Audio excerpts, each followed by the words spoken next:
ಇವತ್ತು ಶನಿವಾರ ನಿಮಗೆ ರುಚಿಕರವಾದ ಹಸಿ ಅವಲಕ್ಕಿಯನ್ನು ಯಾವ ರೀತಿ ಮಾಡೋದು ಅಂತ ಇಲ್ಲಿ ತೋರಿಸ್ತಾ ಇದ್ದೀನಿ.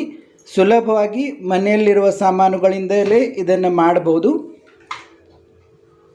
ಹಸಿ ಕೊಬ್ಬರಿ, ಕೊತ್ತಂಬರಿ, ಹಸಿ ಮೆಣಸಿನಕಾಯಿ, ಈರುಳ್ಳಿ ಮತ್ತು ರುಚಿಗೆ ತಕ್ಕಷ್ಟು ಉಪ್ಪು ಮತ್ತು ಸಕ್ಕರೆ ಮತ್ತು ಅವಲಕ್ಕಿ ನಿಮಗೆ ಬೇಕಾದಷ್ಟು ಪ್ರಮಾಣದಲ್ಲಿ ತೆಗೆದುಕೊಂಡು ಸುಲಭವಾಗಿ ಇದನ್ನು ಮನೆಯಲ್ಲಿ ಮಾಡಬಹುದು. ಒಪ್ಪತ್ತು ಮಾಡುವವರಿಗೂ ಕೂಡ ಇದು ಅನುಕೂಲಕರವಾಗಿರುತ್ತದೆ. ಮೆಣಸಿನಕಾಯಿ ಮತ್ತು ಈರುಳ್ಳಿಗಳನ್ನು ನಿಮ್ಮ ರುಚಿಗೆ ತಕ್ಕಂತೆ 2 ರಿಂದ 3 ಮೆಣಸಿನಕಾಯಿ ಮತ್ತು 1 ರಿಂದ 2 ಈರುಳ್ಳಿಗಳನ್ನು ಬಳಸಿಕೊಳ್ಳಬಹುದು.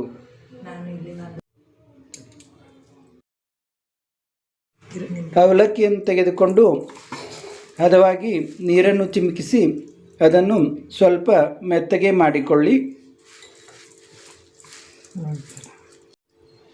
ಈ ಅವಲಕ್ಕಿಗೆ ಹಸಿ ಮೆಣಸಿನಕಾಯಿ, ಈರುಳ್ಳಿ,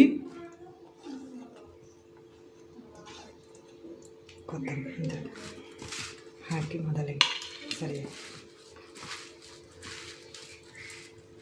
ಹಾಕಿ ಚೆನ್ನಾಗಿ ಕಲಸಿಕೊಳ್ಳಿ.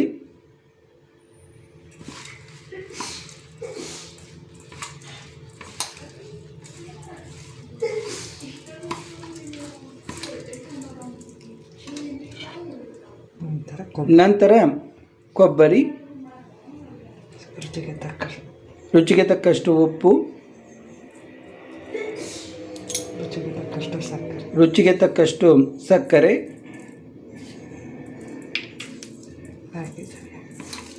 ಹಾಕಿ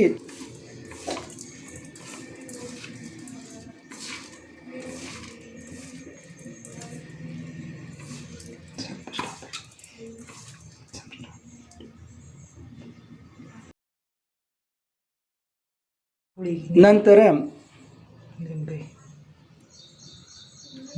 ನಿಂಬೆ ರಸವನ್ನು ಹಿಂಡಿಕೊಳ್ಳಿ.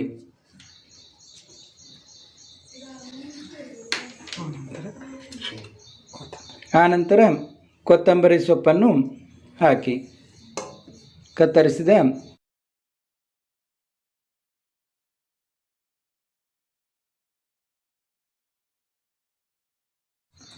ಚೆನ್ನಾಗಿ ಹದವಾಗಿ ಕಲಸಿಕೊಳ್ಳಿ. ಈಗ ರುಚಿಕರವಾದ ಅವಲಕ್ಕಿ ತಯಾರಾಯಿತು. ಇದು ಆರೋಗ್ಯಕ್ಕೂ ತುಂಬ ಒಳ್ಳೆಯದಾಗಿರುತ್ತದೆ.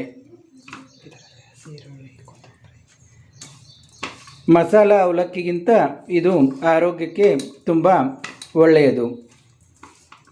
ಒಪ್ಪತ್ತು ಮಾಡುವವರಿಗೂ ಕೂಡ ಇದು ತುಂಬ ಒಳ್ಳೆಯದಾಗಿರುತ್ತದೆ.